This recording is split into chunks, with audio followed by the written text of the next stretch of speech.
clumsy delivery of the movie, is Doctor Strange in the Multiverse of Madness. So Doctor Strange in the Multiverse of Madness is the second film in the Doctor Strange film series from Marvel. It's Marvel's 28th film, and I think it's the first proper Marvel film for director Sam Raimi. You may know him previously from his work on the Evil Dead series, Evil Dead 1, 2, and then Army of Darkness. Additionally, Drag Me to Hell in 2013, and probably his best known work from the general public is the first 3 Spider-Man movies starring Tobey Maguire. Those are Marvel properties. I don't think they'd quite kicked into like the Marvel Cinematic Universe that we're doing now, which is why I wouldn't say it technically counts, but it was definitely a comic book movie series. There's mention of Doctor Strange and Spider-Man 2 at one point as an offhanded joke. Clearly, Sam Raimi's a fan.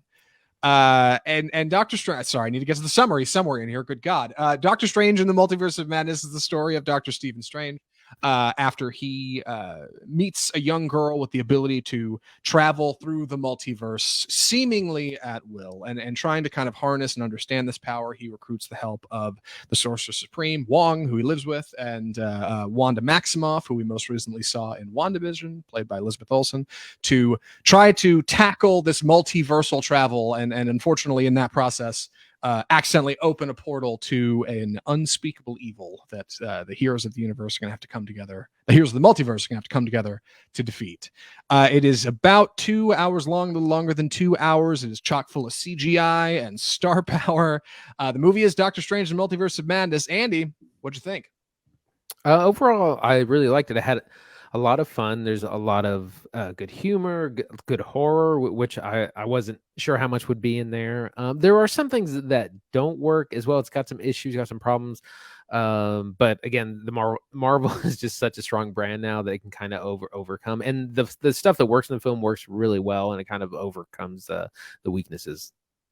Yeah, I feel the same way. The movie is not quite lopsided. I think it's actually really well paced, but the kind of action set pieces play a lot better than like the plot filled quiet time exposition set pieces between action. Sam Raimi has a history of producing particularly action oriented film, lots of like big camera moves, lots of dramatic lighting. All of that is present and more. Many of his like traditional filmmaking methods, a lot of his practical effects, all of that's here, which makes the movie very interesting. But some of those in-betweens are where the plot is moving, right? Where we're introducing characters or bringing in a cameo or showing people what's going on. And a lot of this movie was produced by Marvel in a schedule alongside other movies where things have to tie into other things and characters have to come in and leave to go into other films and TV shows. And that can get a little complicated. And it feels like those parts are a bit bogged down. But the more important set pieces, the action, the horror, the adventure, that stuff plays really well. Probably one of the more fun experiences of the later Marvel films, to be sure. Lots of fun. Right. The spectacle is done really well. We get superhero fights. We have some nice surprises. We have, Doctor Strange is known for these kind of crazy effects. I really like the first one. That there's all these things where they're like entering different dimensions and like reality is turning upside down on itself. So we get a lot more of that. The horror stuff is great. If you're a big horror fan, if you've a fan of Sam Raimi and the Evil Dead, and can know horror from the 80s 70s forward. There's a lot of fun stuff in there for you, a lot of references to old problem, and also just things that are like flat out pretty scary. There's a good deal of violence and gore, PG-13 gore, but characters like smeared in blood, zombie kind of things. There's some spooky stuff. Yeah, Raimi is a horror director first. That's where he got his start. Actually, in a bit of horror comedy, really is his blend. He's a big fan of Three Stooges, and film like Evil Dead 2 really like put him on the map. Evil Dead obviously was huge, but I think Evil Dead 2 is where he started to kind of find his style, and that came over into the Spider-Man movies. You may not remember it, but if you go back and watch those movies, they feel distinctly unique. You'll find really great sequences in there that are properly scary. That Doc Ock surgery scene in Spidey 2 where the arms come to life and like they're grabbing. Yeah, it's wild. And like that's the kind of thing Raimi brings to the table. So I think this feels a lot like Raimi for hire, right? Marvel's like, we want your skill on top of our script. And he was like, you got it. And so you get a lot of really, really tremendous horror sequences. I've heard reports of some parents like pulling kids out of the theater, which is great. Because it's properly spooky at times. And I can't remember the last time I saw a film aimed at families, really, and in particular on occasion kids a little bit, right, going to see the hot new Marvel movie, like getting done spooked and like having a couple little nightmares growing up. That stuff is good for people, I think, right? That's how we got Builds goths. character. That's how we got goth gals, all right? And that's a good thing for all of us. So like, yeah, builds character, freaks you out, makes you weird. And Raimi's no stranger to that. Though those are the moments that work particularly well. Like lots of good throwbacks to his old stuff, gags from Evil Dead and Evil Dead 2 even. Really good practical effects. I'll talk about it a little bit more, but I do want to talk about the cast. Pretty small. I mean, it's a big cast what we're working with, but like as far as our top billers go, Benedict Cumberbatch is Dr. Stephen Strange, who's pretty good, I think, in this movie. I liked him in Doctor Strange 1 just fine. Like I said at the top, I think he's a better kind of side character, like a coach-ish than like our proper hero. Elizabeth Olsen is back as Wanda Maximoff in a tremendous performance from her. Really great. I saw it again last night. She's really fantastic. Benedict Wong is back as Sorcerer Supreme. And a newcomer, I don't know how to pronounce her name, so I'm just gonna go for it. It's Sochi. Really? Yeah, I looked. Sochi Gomez? No way. Yeah, I looked it up just to make sure. Yep. Yes, coming in as America Chavez, our multiversal traveler. She's pretty solid. I feel like I don't know. I want to get to the rewrites thing later, but for now, a solid core cast, right? Yeah, again, great performances from especially Elizabeth Olsen and Doctor Strange. If anything, Elizabeth Olsen is kind of stealing the show in a lot of ways. We see Rachel McAdams is back as Dr. Christine Palmer, who's the on again, off again kind of love interest of Doctor Strange. She kind of has a little bit more to do in this movie. Of course, newcomer Sochi Gomez, who kind of she gets a little bit sidelined in this movie. She's a bit of a MacGuffin, and there's a number of MacGuffins in this movie. It's true. Her part, there's times where her part could have been played by like a magic book or like a magic emerald or something. Like she really is just almost an object. The characters are moving around. She's got some character, but I agree. Right, exactly. So she doesn't get a ton of screen time. And she's almost kind of a fill-in for Spider-Man. She's like the kid that needs arm around her to guide her, in all things superhero. But she's fine. She's fine, and I'm excited to see more from her. Yeah, she's her character is a little sidelined, right? So it's a bit like the child actor, bringing him into the series, kind of start him off small. But that leaves lots of room for Doctor Strange, and more importantly, the Scarlet Witch, Wanda Maximoff. She is a very tremendous part of this movie, and the advertisements don't really highlight that a lot. Even though it's funny because you look at the poster, if you're watching us on Facebook Live or watching the after show on YouTube, you can see it on screen. She's prominently the most forward thing in the poster. She's front and center.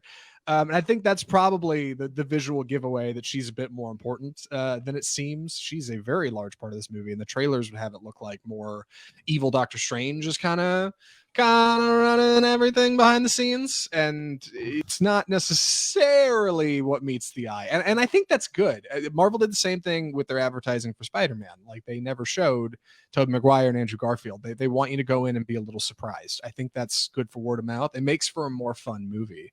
But it also leaves your character a little almost understated. Like there's a world where you change a couple scenes and move a couple things around, and this is a Scarlet Witch movie. Yeah, and I think that's good because it's a ton of fun, and she's super good in it. Yeah, definitely a lot of fun. That does kind of lead me to one of the criticisms is that you really definitely need to have watched the WandaVision show, and like a lot of Marvel, you kind of have to have seen all of it or most of it, and so it's interesting to have watched several movies and a TV show to kind of know where we are. But if you have kept up, it's definitely worth it. Yeah, it's a little weird too because the timing of this movie is not as originally intended. Marvel, like we said, likes to add stuff and add cameos and change rewrites and kind of tie characters into movies that are already existing in the schedule. They'll have big schedules for reshoots. Doctor Strange had like 3 months of reshoots leading right up to December. But then this movie got delayed. This was supposed to come out in 2021 right after WandaVision, and then it got pushed back behind Spider-Man No Way Home and Shang-Chi. They weren't filmed that way though. Elizabeth Olsen apparently rolled off the set of WandaVision and had like 2 weeks downtime, like 13 days, and then came to the set of Doctor Strange to start shooting. To us, the audience, it's been like 2 years, even though it hasn't actually been 2 years. It's been 1 year. But to them, when they shot this, it was one right after the other. So you do get a surprising dip back into Wanda Maximoff, and at times it does feel like this isn't quite the way WandaVision went, or I didn't expect this character to do this. But apparently, this is as intended. This is the way the Marvel gods intend for it to be, and I think Raimi does a good job of getting coverage for all of these moments and tying stuff in. There's a couple scenes in Act 1 and Act 2 that are just real slow. You're just like, okay, like let's get to the goods. And they even have some awkward edits at times. A character will be talking to one character, then when it cuts back, first character is completely turned around looking at something else, and you're like, when did that edit happen? Right? Like, hold on, where was the motion of them turning around? You don't get it. And I don't know if that's was just lost in the sauce or what, but it's just odd. Like it's just something I noticed on rewatch. I was like, oh wow, there's scenes here that feel a little like they've been cut around. And if the reports from kind of Marvel sets are true, it's exactly what's going on, which is weird. Right. That's one of my bigger criticisms of the movie is the kind of plot and story is a little bit all over the place. Our main story is Doctor Strange trying to keep Miss America is what she's called in the comics, but what's her name? I can't remember her name now. It's Xochitl Gomez, but I can't remember her character name. And I am flipping through IMDb trivia. It is America Chavez. Good Lord, I watched it last night. Yeah, thank you. Again, the plot isn't very straightforward. Like I said, he's trying to keep her safe from like people pursuing her, but then it kind of goes in a lot of different directions. It's not super cohesive. Like I said, there's a lot of MacGuffins because there is her, and then there's like the Darkhold, which is one dark book, and then there's another book they need. And so it's kind of all over the place, and it's not as tight as things like the Captain America trilogy, Winter Soldier, Civil War, and it doesn't do as much of a good job, I think, as tying into the larger Marvel universe and really setting up what is next to come, which is usually what a lot of these movies do. We don't really see where we stand by the end of this. Yeah, it was something you pointed out, Andy. I think in Slack or something we were looking at. Like the more recent Marvel films, this kind of Phase 4, they don't feel very tied together. Yeah, thematically, they're all a little loose. And I don't know if that's because they don't. It's probably because they don't know where they're going. This is the studio that made Star Wars 7, 8, and 9. But it does also lend itself to like feeling like Marvel's letting the directors run a little bit more in their own direction. Eternals felt like very its own film, had its kind of own tonal identity. This has its own kind of tonal identity. Like, I think that's good. I think that's good to help these movies kind of stand apart on their own. And that's part of the reason why this movie has such great horror, which is a new thing for Marvel movies. I'm hard pressed to think of a Marvel movie that's as spooky as this one, right? I can't even think of like particular moments in Marvel movies that are spooky as this one. This one leans all the way in the same way that like Taika Waititi's Thor Ragnarok is like very hair metal, like punk its own thing, 80s glam. This is 80s horror with a little bit of comedy mixed in, which is nice. That's Sam Raimi stuff. Yeah, again, we get great horror moments, some slapsticky kind of things, but also some truly terrifying imagery. References to Zombie. There's a reference to The Ring. Other kind of definitely nods to Evil Dead, and I mean some stuff that's pretty spooky. And definitely, if you took young children to see it, like they might have some nightmares. Like no joke. Yeah, there's a couple shots on rewatch that I'm just like, good God, like I can't believe Disney got this past the MPAA. The House of Mouse knows no bounds. And film Twitter's been laughing about this because the Vanity Fair or somebody, Vice, or I forget who, put out a thing that was like, maybe Multiverse of Madness should be rated R. And other people are like, no. PG-13's been getting away with some pretty wild violence for a long time. We just don't really talk about it. And this one's got a lot of it back to back, and it feels heavy. And I think for young kids, it might be like real young kids. Yeah, it's probably too much, but like, I don't know. It's like diet horror. It's like horror light. It's a good introduction to it. And the reason it's such a good introduction is because you've just got such a cast of heroes working together that you never really want to look away, right? You're never really too worried about anybody getting iced, right? In Marvel movies, no one's ever really gone. You're usually pretty confident that your heroes are going to be okay, but because they're so strong, when they're running into genuinely terrifying things, like they're brave, right? So it helps the kids be brave and watch these things. You get to the end of the movie and the kids feel great and they go home and have some nightmares. Like, I think it's good for them. I think it rounds them out. And it wouldn't be a Sam Raimi movie without an evil book and basically somebody with the powers of the damned, and somebody's hobbling around with black blood on them. Like it's goofy face prosthetics. Like it has all of those things checking every box. It's really tremendous. The Darkhold is definitely like the Necronomicon. 100%. It like has the same rules. Yeah, like it is functionally the Necronomicon. Don't read out of that book. So the other thing I want to talk about, my other criticism, is this is, Doctor Strange in the Multiverse of Madness, and the multiverse is not that mad. I expected this to kind of be crazier. We visit a couple of other kind of alternate universes, and I thought we would be getting more like they did in Spider-Man No Way Home, that we would be getting alternate versions of characters to come into the main universe. What we have more of is visiting other multiverses, universes, but they're all just kind of bland. And I'm reminded of Everything Everywhere All at Once, that did the multiverse thing in an incredible way, like tons and tons of different characters, different universes where people are completely different characters and flipping through them like really, really fast. And this really seems underwhelming in kind of hindsight. We only visit a couple of them, and the characters are largely the same in all of them. Like Doctor Strange just has a different haircut in every movie. And like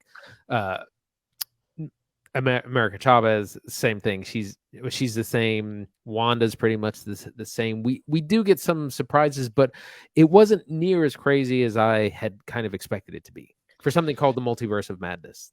Yeah, there's a really ambitious like oneer in this film, like right about the middle of the first act, when Doctor Strange finally gets pulled into like Chavez's like multiverse power to travel the multiverse.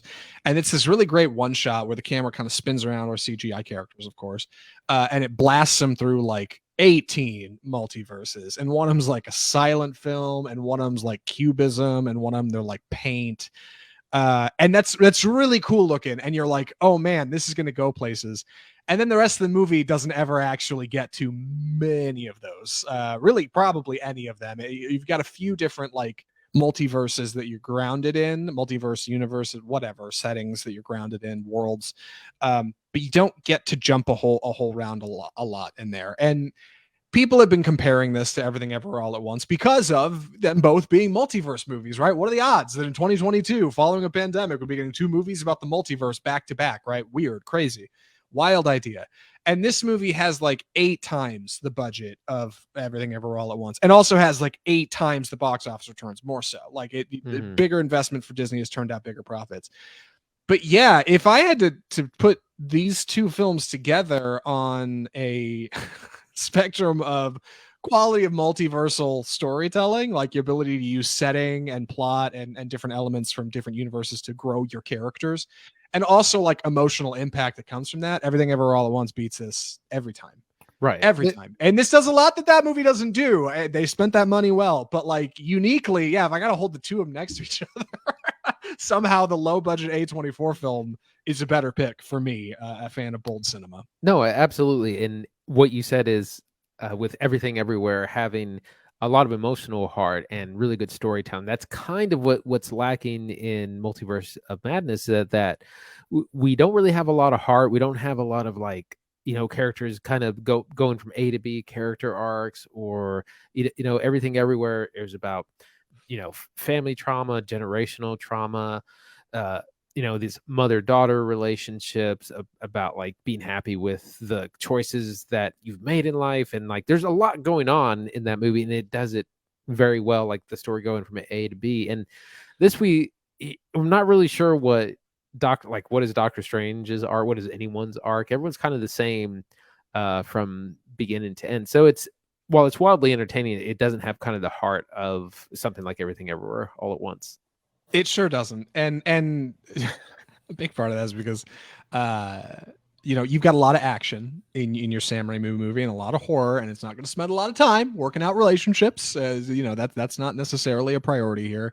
But of the relationship stuff, you do get kind of the emotional impact stuff. It's Benedict Cumberbatch and Rachel McAdams, who have no chemistry on screen. Like the two of them are so flat together. I don't know how that happens. They just kind of don't. Like they just don't elicit. Like Elizabeth Olsen and Paul Bettany in WandaVision are so much more an interesting on-screen couple. And they actually bounce off each other well. And the two of them can have a conversation and you're kind of interested in both characters. But like, I don't know. Like Doctor Strange and Christine, I don't know her last name in the film, are just not Christine Palmer. They just don't have it. And they didn't have it in the first movie and they don't really have it in this one. And that's kind of a bummer. But there are some quality Marvel cameos in here, which were a surprise. I didn't get them spoiled by the internet. Andy had one spoiled. I was so mad. And it's not a huge plot point, but it's still, no. We all like to be surprised. And this surprise was ruined for me. I'm not going to boycotting Collider.com. Yeah, right. Not going to name names. Collider.com. Anyway, I think the internet for the most part has come around to be pretty decent about spoilers, unless you're on like Twitter or like Collider, or you're going somewhere where you're like kind of looking for it.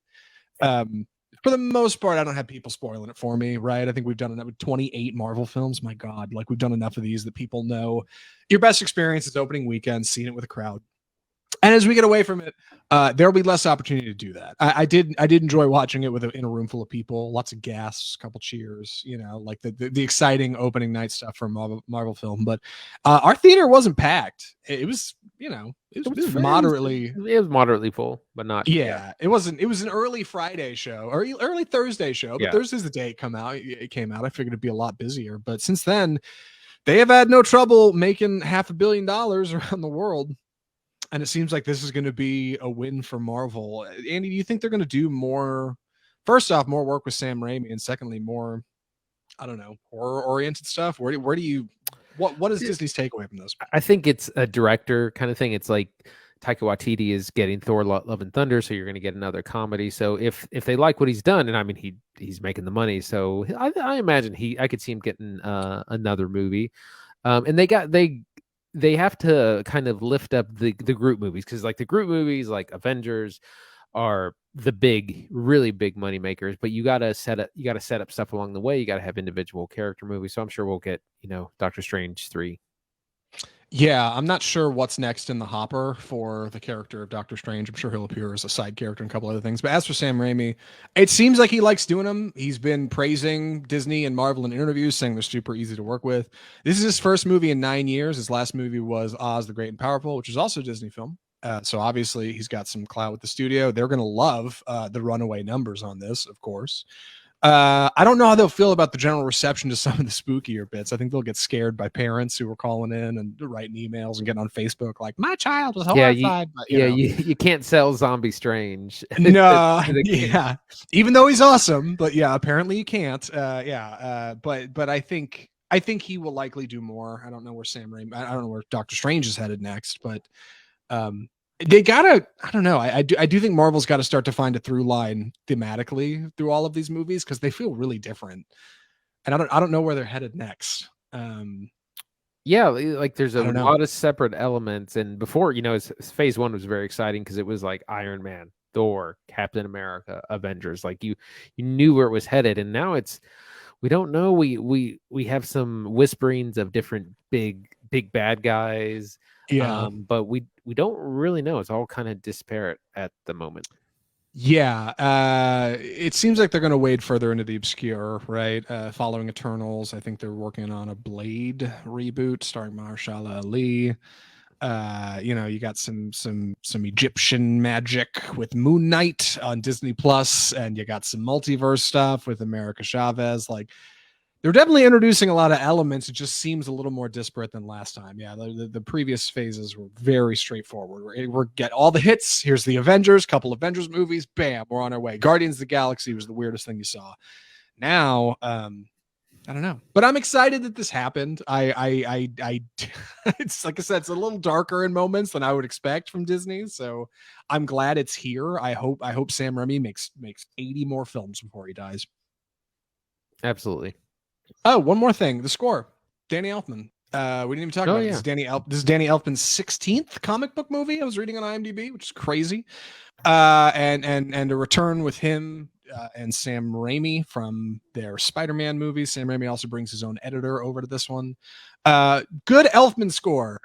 Uniquely does not use any of Michael Giacchino's Doctor Strange theme, which Which I couldn't tell you what it was. yeah, either, not only do anyways. Andy and I not know what Michael Giacchino's Doctor Strange theme is, but I bet nobody listening to the show could hum it or sing it or whatever, like off the top of your head. Nobody knows it, but still unique for him to just completely abandon. I think somebody said it's like in there once, really briefly, as an undertone or something. Like otherwise, it just doesn't exist.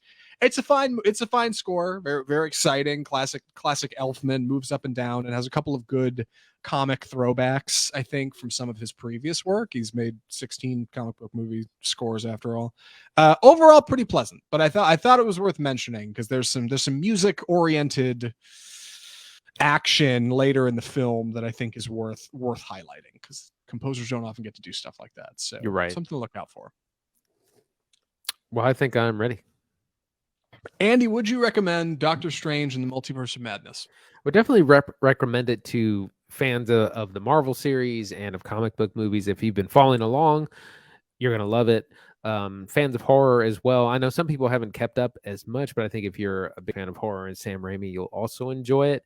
Uh, the only people I think may not want is if you're not into the superhero thing and you haven't been keeping up with all 28 Marvel films, you might be really lost. Like I said, you have to have seen several movies and watch a TV show to know what's going on. So if that's not your interest, then probably skip it. But Yeah, overall, I highly recommend. A lot of fun. for the most part, I agree. At times, it does feel like a generic Marvel film. I'll be honest, but I think this movie's got a unique identity in its director. If you are a Sam Raimi fan, you're gonna have a ton of fun watching this movie. There's throwbacks to old work. There's cameos. There's good stuff.